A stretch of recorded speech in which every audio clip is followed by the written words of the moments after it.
Hello, സുഖാണോ? എനിക്ക് സുഖമാണ് കേട്ടോ. ഞാൻ ഈ അടുത്ത് എന്ത് വീഡിയോ ഇടും എന്ന് ആലോചിച്ചപ്പോഴാണ് എനിക്ക് എപ്പോഴും പറയാൻ താല്പര്യമുള്ളൊരു ടോപ്പിക്കുണ്ട്. ഇത് എനിക്കറിയില്ല, എല്ലാവർക്കും അത്ര രസമായി പിടിച്ചു എന്ന് വരില്ല, എന്നാലും പറയാമെന്ന് വിചാരിച്ചു. നമ്മൾ ചില സ്ഥലത്തൊക്കെ അല്ലെങ്കിൽ ചില ആൾക്കാരടുത്ത് ചില സന്ദർഭത്തിലൊന്നും ഒരിക്കലും പറയാൻ പാടില്ലാത്ത കുറച്ച് കാര്യങ്ങളുണ്ട്. ഇത് പൊതുവേ അനുഭവത്തിലൂടെയാണ് നമ്മൾ പഠിക്കുക. നമ്മൾ അത്രയും ഒന്നും വിചാരിക്കാണ്ട് നമ്മൾ ചിലപ്പോൾ പറഞ്ഞു പോകാവുന്ന കാര്യങ്ങളായിരിക്കും. ചിലവരൊരു ബോധമില്ലാത്തവർ പറയുന്ന കാര്യങ്ങളാണ്. പക്ഷേ ആൾക്കാരെ വെറുപ്പിക്കാൻ ഇങ്ങനത്തെ 1-2 ഡയലോഗ് അടിച്ചാൽ മതി. അപ്പം അങ്ങനത്തെ കുറച്ച് കാര്യങ്ങൾ എൻ്റെ അനുഭവത്തിൽ നിന്നും ചീന്തിയെടുത്തിട്ടുള്ള കുറച്ച് ഭാഗങ്ങളാണ് കേട്ടോ. നമ്മൾ എന്തെങ്കിലും ഒരാളടുത്ത് പോയി പറയാണ്, ഇങ്ങനെയൊരു സംഭവം ഉണ്ടെന്ന് പറഞ്ഞാൽ നിനക്ക് തോന്നുന്നതാണ്. പിന്നെ ബാക്കി എല്ലാവർക്കും എങ്ങനെയാണ് ലെറ്റർ വരികയാണോ ചെയ്യുക ഓരോ കാര്യങ്ങൾ ഇങ്ങനെയായിരിക്കും എന്ന് പറഞ്ഞിട്ട് നമുക്ക് തോന്നൽ തന്നെയല്ലേ ഉണ്ടാവുക. നമ്മുടെ ഗട്ട് ഫീലിംഗ് തന്നെയല്ലേ. ഇപ്പോൾ എന്തെങ്കിലും വളരെ ഇമ്പോർട്ടൻ്റ് ആയ കാര്യമൊക്കെ എസ്പെഷ്യലി നമ്മുടെ ചെറുപ്പത്തിൽ കുട്ടികളൊക്കെ ആകുമ്പോൾ നമ്മൾ പാരൻസിൻ്റെ അടുത്ത് പോയി പറഞ്ഞാൽ അവർ പറയും നിനക്ക് തോന്നുന്നതാണ്.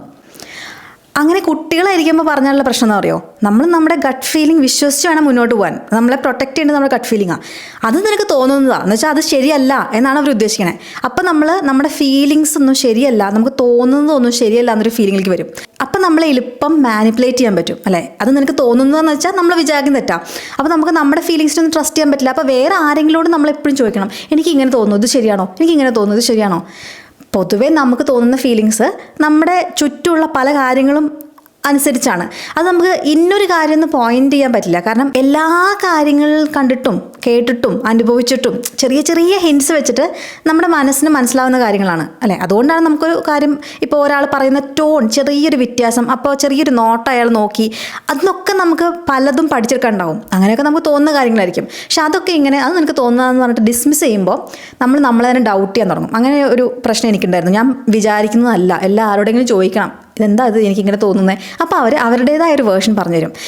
എസ്പെഷ്യലി നമ്മൾ ഇത് ശ്രദ്ധിക്കേണ്ടത് ഇപ്പം ചൈൽഡ് അബ്യൂസിനൊക്കെ കുറേ കുട്ടികൾ അങ്ങനെ ചില കുട്ടികൾ മാത്രമല്ല കുറച്ച് വലുതായ പോലും നമുക്ക് നമ്മുടെ ഗട്ട് ഫീലിംഗ് ഒരാളെക്കുറിച്ച് കറക്റ്റാണോ അല്ലയോ എന്ന് തീരുമാനിക്കാൻ പറ്റാത്ത സമയത്ത് അബ്യൂസേഴ്സായ ആൾക്കാർക്ക് അത് ഭയങ്കര ലൂപ്പ് ഹോളാണ്. ഇപ്പം ഇവർ എന്ത് ചെയ്യുന്നു വെച്ചാൽ ബാക്കിയുള്ള ആൾക്കാരുടെയൊക്കെ മുന്നിൽ ഇവർ ഭയങ്കര നല്ല വെള്ള ചമയം. ഈ ടാർഗറ്റിൻ്റെ അടുത്ത് മാത്രം ഇയാൾ സട്ടിലായിട്ടുള്ള ഹിൻസ് കൊടുക്കും, അവരുടെ ഡേർട്ടി ആയിട്ട് ലുക്സോ ടച്ചോ എന്തെങ്കിലും. അപ്പോൾ ഈ കുട്ടിക്ക് ഇത് ഫീൽ ചെയ്യുമ്പം ഇത് വേറെ ആർക്കെങ്കിലും പറഞ്ഞാൽ അത് നിനക്ക് തോന്നുന്നതെന്ന് പറഞ്ഞാൽ തീർന്നില്ലേ. ആ കുട്ടിക്ക് പിന്നെ വേറെ ആരോടെങ്കിലും എന്തെങ്കിലും സംഭവിച്ചാൽ തന്നെ പറയാൻ പറ്റുമോ, അത് നിനക്ക് തോന്നുന്നതെന്ന് അവർ പറയും. വളരെ ഡേഞ്ചറസ് ആയിട്ടുള്ളൊരു എക്സ്പ്രഷനാണ് അത്, തോന്നുന്നതാണ്. എനിക്കത് ഇവിടെ കേൾക്കുമ്പോൾ എനിക്ക് ഭ്രാന്ത് പിടിക്കും. അത് അബ്യൂസിൻ്റെ കാര്യം ഞാൻ ഒരു എക്സ്ട്രീം കേസ് പറഞ്ഞേ ഉള്ളൂ. ഈവൻ നോർമലായ കേസിൽ വരെ എന്തുകൊണ്ടാണ് നിനക്ക് അങ്ങനെ തോന്നുന്നതാണ് എസ്പെഷ്യലി കുട്ടികളെടുത്ത് ചോദിക്കേണ്ടത്. വലിയ ആൾക്കാരുടെ അടുത്താണെങ്കിലും എന്തുകൊണ്ടാണ് അങ്ങനെ തോന്നുന്നത്, നിൻ്റെ റീസൺസ്, അതിനെ നിനക്ക് ന്യായീകരിക്കാനോ സ്വാംശീകരിക്കാനോ അങ്ങനെ വാക്കില്ല മലയാളത്തിൽ, അങ്ങനെയുള്ള ആ കാര്യങ്ങൾ ഡീറ്റെയിൽസ് പറയൂ എന്ന് പറഞ്ഞ് നമ്മൾ ആ കുട്ടിയുടെ നല്ലൊരു ഫ്രണ്ടോ അല്ലെങ്കിൽ പാരൻ്റോ ഒക്കെ ആണെങ്കിൽ നമ്മൾ അതിൻ്റെ ഇൻഫർമേഷൻ കൂടുതൽ ഡീറ്റെയിൽസ് ചോദിക്കണം അല്ലേ. അല്ലാണ്ട് ഇങ്ങനെ നേരെ പറഞ്ഞ് ഡിസ്മിസ് ചെയ്യുന്നത് എന്താ പറയുക, വളരെ മോശമാണ്. ഇനി എല്ലാ കേസിലും നമ്മുടെ ഗട്ട് ഫീലിംഗ് കറക്റ്റ് ആയിരിക്കുമോ, ഇല്ല. പക്ഷേ അതിൻ്റെ റീസൺസ് ചോദിച്ച് മനസ്സിലാക്കിയാൽ വി കൻ ഡിസൈഡ്, ഇന്ന കാരണം കൊണ്ടായിരിക്കും അയാൾ അങ്ങനെ പറഞ്ഞത്, അല്ലെങ്കിൽ ഇന്ന കാരണം കൊണ്ടായിരിക്കും നിനക്ക് അങ്ങനെ തോന്നിയത്, ആണോ അവരോട് ചോദിക്കാം, ആണോ അതുകൊണ്ടാണോ നിനക്കങ്ങനെ തോന്നിയത്. അല്ലാണ്ട് നമ്മളങ്ങനെ എല്ലാവർക്കും വേണ്ടി ഡിസൈഡ് ചെയ്ത് കൊടുക്കുന്നത് പിന്നീട് അവർക്ക് ആ ജഡ്ജ് ചെയ്യാനുള്ള ഒരു കപ്പാസിറ്റി ഉണ്ടാക്കുന്നതിനെ നമ്മൾ ഹിൻഡർ ചെയ്യും. എന്ത് തോന്നുന്നു, ശരിയല്ലേ? നിങ്ങളുടെ അടുത്ത് അങ്ങനെ ആരെങ്കിലും അത് നിനക്ക് തോന്നുന്നതാണോ, അതൊക്കെ നിൻ്റെ തോന്നലാണ് അങ്ങനെ പറഞ്ഞിട്ടുണ്ടോ. ഭയങ്കര ദേഷ്യം പിടിക്കുക ആരെങ്കിലും അങ്ങനെ പറയുമ്പോൾ. എൻ്റെ തോന്നലുകൾ എൻ്റെ മാത്രം തോന്നലുകളാണ്, അതാണ് എൻ്റെ സത്യങ്ങൾ അല്ലേ എന്ന് വെച്ചിട്ട് എപ്പോഴും സത്യമാണെന്നില്ല. ചിലപ്പോൾ അതിൽ വേറെ എലമെൻറ്റ്സ് വരുമ്പം നമ്മൾ വിചാരിക്കുന്നത് മാറാം. പക്ഷെ അത് വരണ്ടേ, വരാത്തടത്തോളം ഞാൻ വിചാരിക്കുന്ന കാര്യം തന്നെയാണ് എനിക്ക് ശരി അല്ലേ. പിന്നെ രണ്ടാമത്തെ ഡയലോഗാണേ, എല്ലാവർക്കും ഉള്ളതല്ലേ. അയ്യോ എനിക്കിങ്ങനെ എവിടെ നോക്കിയാൽ ഇത് കേൾക്കുമ്പോൾ ഇത് വെറുതെ ഒരു കോൺടെക്സ്റ്റ് ഇല്ലാണ്ട് ഞാനിപ്പോൾ ഇത് പറയുമ്പോൾ പോലും എനിക്കിങ്ങനെ വേർക്കാൻ തുടങ്ങി, ദേഷ്യം വരും. എന്ന് വെച്ചാൽ പണ്ടൊക്കെ പീരീഡ്സിന് ഭയങ്കര പെയിൻ ഉള്ളപ്പോൾ നമ്മൾ പോയി പറയുകയാണെങ്കിൽ അതൊക്കെ പിന്നെ നീ അങ്ങോട്ട് സ്പെഷ്യൽ, എല്ലാവർക്കും ഉള്ളതല്ലേ. ഒന്നാമത് ഈ പീരീഡ്സ് പെയിൻ എന്നൊക്കെ പറഞ്ഞാൽ ഓരോരുത്തർക്കും ഓരോ വിധമാണ്. ഭയങ്കര പെയിനായിട്ട് എൻഡോമെട്രിയോസിസ് ഒക്കെ ഉള്ള കുട്ടികളൊക്കെ അതൊക്കെ ഭയങ്കര ഡിഫിക്കൽട്ടാണ്. എസ്പെഷ്യലി എൻ്റെ അമ്മയ്ക്കൊന്നും പീരീഡ്സ് പെയിൻ ഉണ്ടായിട്ടില്ല എന്ന് തോന്നുന്നു. ഒന്നാമത് ഞങ്ങളുടെ വീട്ടിൽ ഇങ്ങനത്തെ കാര്യങ്ങളൊന്നും ഡിസ്കസ് ചെയ്തേയില്ല കേട്ടോ. അപ്പോൾ എനിക്ക് ഭയങ്കര ഒരു ഡിഫിക്കൽട്ട് ചൈൽഡ്ഹുഡ് ആയിരുന്നു. അത് കൂടെ ആ ചൈൽഡ്ഹുഡ് ഒന്ന് നാവിഗേറ്റ് ചെയ്ത് വരിക ഇപ്പോൾ ആലോചിക്കുമ്പോൾ. അപ്പോൾ എസ്പെഷ്യലി എനിക്ക് ഭയങ്കര വേദനയായിരുന്നു. അപ്പോൾ ഇതൊക്കെ എല്ലാവർക്കും ഉള്ളതല്ല എന്നൊരു ഡയലോഗ് ഉണ്ട് എൻ്റെ അമ്മോ. അപ്പോൾ പിന്നെ നമ്മൾ കുട്ടിയാകുമ്പോൾ നമ്മൾ വിചാരിക്കും ഞാൻ ഓവർ ആക്ട് ചെയ്യുന്നതാണ്, ഇതൊക്കെ നമ്മൾ ഇത്രയും സഹിക്കേണ്ടതാണ്, ഞാൻ ഈ ബോധം കെട്ട് വീഴുന്ന ടൈപ്പ് ആളാണ് എന്നിട്ടാണ് ഞാൻ പറയണത്. ഇതൊക്കെ എല്ലാവർക്കും ഉള്ളതല്ലേ.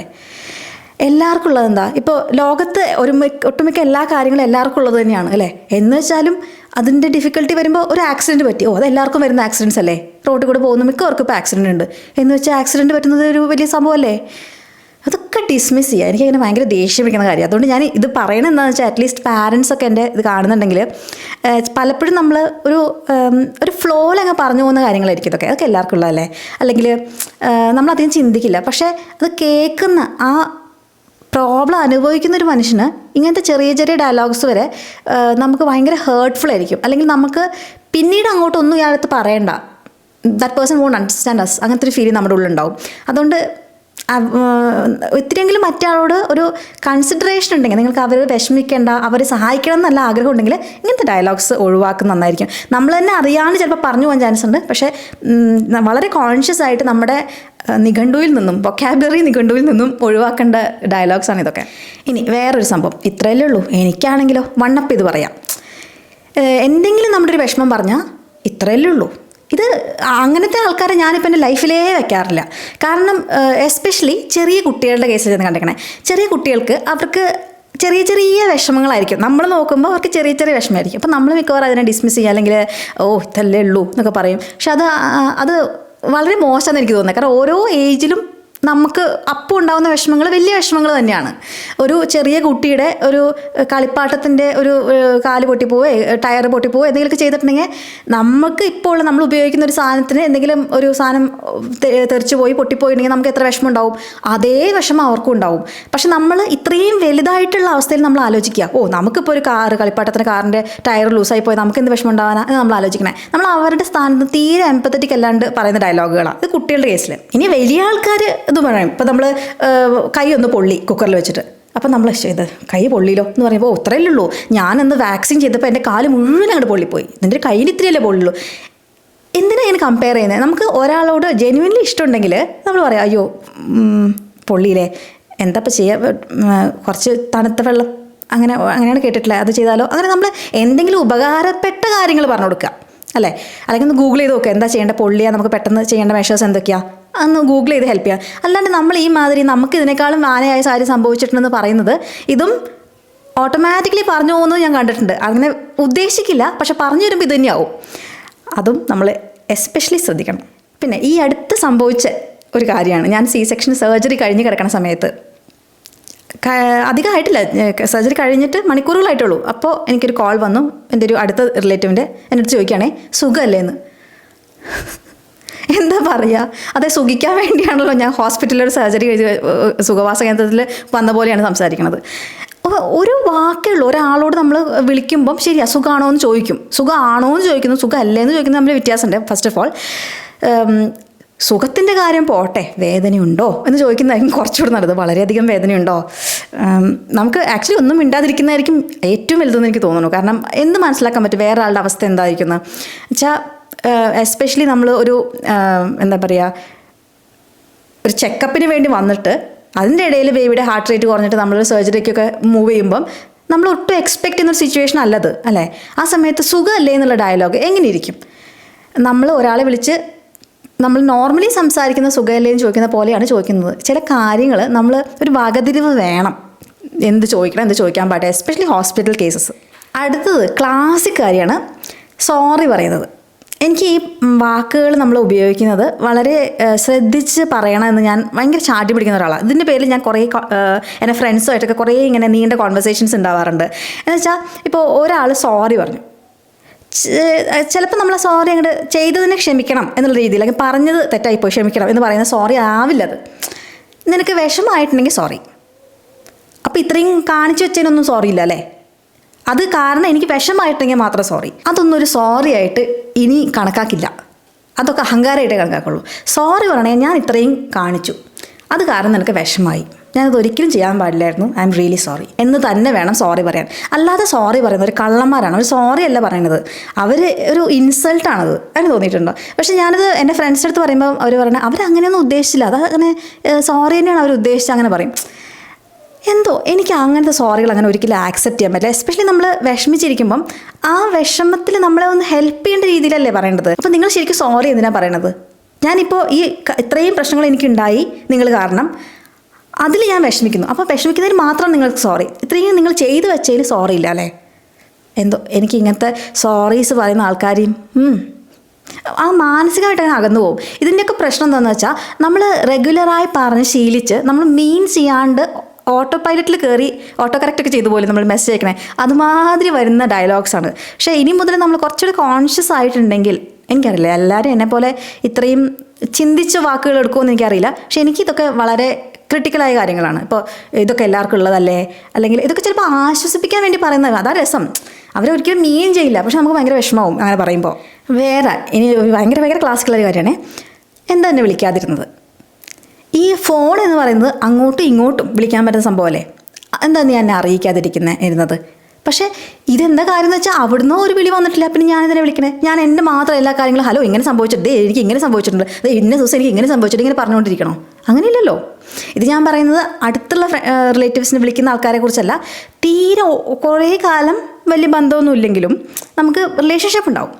അത് കഴിഞ്ഞ് ഉടനെ തന്നെ നമ്മൾ എന്തെങ്കിലും ഒരു കാര്യം നമ്മൾ പോസ്റ്റ് അപ്ഡേറ്റ് ചെയ്യുകയൊക്കെ ചെയ്തിട്ടുണ്ടെങ്കിൽ ഒരു വിളി വരും, നീ എന്താ എൻ്റെ അടുത്ത് പറയാതിരുന്നത്. എന്നാൽ അവരുടെ ജീവിതത്തിൽ ഇതിനേക്കാൾ വലിയ കാര്യങ്ങൾ നടന്നിട്ടുണ്ടാവും, അവരാരും നമ്മുടെ അടുത്ത് പറയാറില്ല. പക്ഷെ നമ്മളെല്ലാം അപ്ഡേറ്റ് ചെയ്തുകൊണ്ടിരിക്കണം. അത് എനിക്കറിയില്ല അത് എന്താ അങ്ങനെ ഇത് എക്സ്പെക്ട് ചെയ്യുന്നത്. അത് എനിക്ക് തോന്നുന്നത് കുറേ എൻ്റെ തെറ്റ് തന്നെയായിരിക്കും. നമ്മൾ ബൗണ്ടറീസ് കറക്റ്റായിട്ട് സെറ്റ് ചെയ്തില്ലെങ്കിൽ ആൾക്കാർ വിചാരിക്കും ഇവളുടെ അടുത്ത് ഇങ്ങനെയൊക്കെ പറഞ്ഞാൽ ഒരു കുഴപ്പമില്ല, കാരണം അവളത് എന്നെ അറിയിക്കേണ്ടതാണ്, അത് അവളുടെ ഉത്തരവാദിത്വമാണ്. ഇങ്ങനെ എല്ലാം നമ്മുടെ മുകളിൽ ഉത്തരവാദിത്വമായിട്ട് വരും. അപ്പോൾ ഇതിലൊക്കെ എനിക്കും തോന്നുന്ന ഈ അവസാനം പറഞ്ഞതിൽ കുറേ തെറ്റ് എൻ്റെ ഉണ്ടായിരിക്കും. ഞാൻ ബൗണ്ടറി കറക്റ്റായിട്ട് സെറ്റ് ചെയ്തിട്ടില്ല. അപ്പോൾ നമ്മുടെ ജീവിതത്തിൽ ആൾക്കാർ നമ്മളോട് എങ്ങനെ പെരുമാറുന്നു, എന്ത് സംസാരിക്കുന്നു എന്നുള്ളത് നമ്മൾ സെറ്റ് ചെയ്യുന്ന ബൗണ്ടറീസിനെയാണ് ഡിപ്പെൻഡ് ചെയ്യുന്നത്.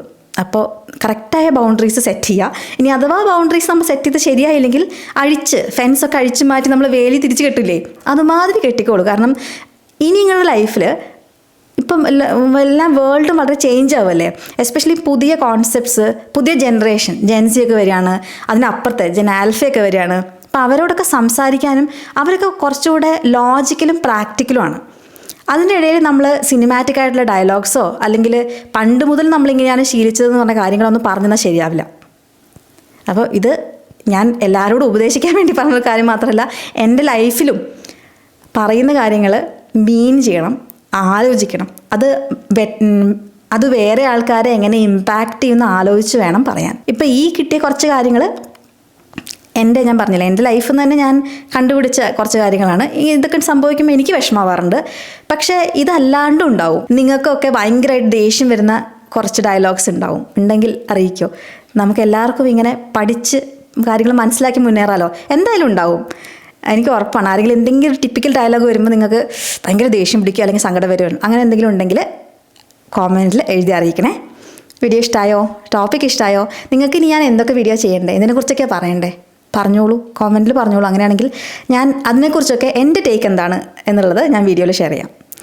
അപ്പം ഇന്ന് അത്രയേ ഉള്ളൂ, ഒരു കുട്ടി വീഡിയോ ആയിരുന്നു. ഇഷ്ടപ്പെട്ടെന്ന് വിചാരിക്കുന്നു. അടുത്ത ദിവസം വീണ്ടും വേറൊരു വീഡിയോ ആയിട്ട് വരാം. അതുവരേക്കും ബൈ.